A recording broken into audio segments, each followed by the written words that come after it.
ಹಾಗಿದ್ರೆ ರೆಮ್ಯುನರೇಷನ್ ಅಷ್ಟೇ ಖುಷಿಯಾಗಿ ಕೊಟ್ಟಿಯಾರ ನಿಮ್ಗೆ ಅಂತ? ನನ್ನ ತಟ್ಟೆ ಎಷ್ಟು ಅಗಲ ಇದೆಯೋ ನಾನು ಅಷ್ಟೇ ಊಟ ಮಾಡೋದು, ನನ್ನ ಯೋಗ್ಯತೆ ಇದೆ ಎಷ್ಟಿದೆಯೋ ಅಷ್ಟೇ ದುಡಿಯೋದಮ್ಮ. ಸೊ ಈಗ ನನ್ನ ಯೋಗ್ಯತೆಯನ್ನು ನೀವು ಹೇಳಿ. Sir should be 10 times gold sir. 10 times ಅಲ್ಲ, 11ನೇ ಸೀಸನ್ ಅಷ್ಟೇ ನಿಮ್ ಡಿಮಾಂಡ್ ಇರ್ಬೇಕಲ್ಲ ಸರ್, ಅಷ್ಟೇ ರೆಮ್ಯುನರೇಷನ್ ಇದಾಗಿರ್ಬೇಕು, ಅದಕ್ಕೆ ಕೇಳಿ. ಈಗ ಏನ್ ನಿಮಗೆ ಬೇಜಾರಾಗ್ತಾ ಇದೆಯೋ ಖುಷಿ ಆಗ್ತಾ ಇದೆ sir?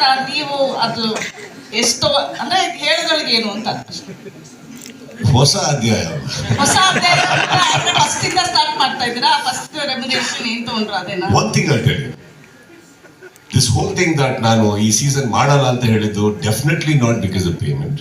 So just so you know, I am a very ethical person. ನಾನು ಅದರಲ್ಲೆಲ್ಲ ಏನಿಲ್ಲ. ನನಗೆ ಸುಸ್ತಾಗ್ತಾ ಇತ್ತು, ನನಗೆ ತುಂಬಾ ಟ್ರಾವೆಲ್ ಆಗ್ತಾ ಇತ್ತು. ಅದನ್ನ I just requested them. Other than that is absolutely nothing.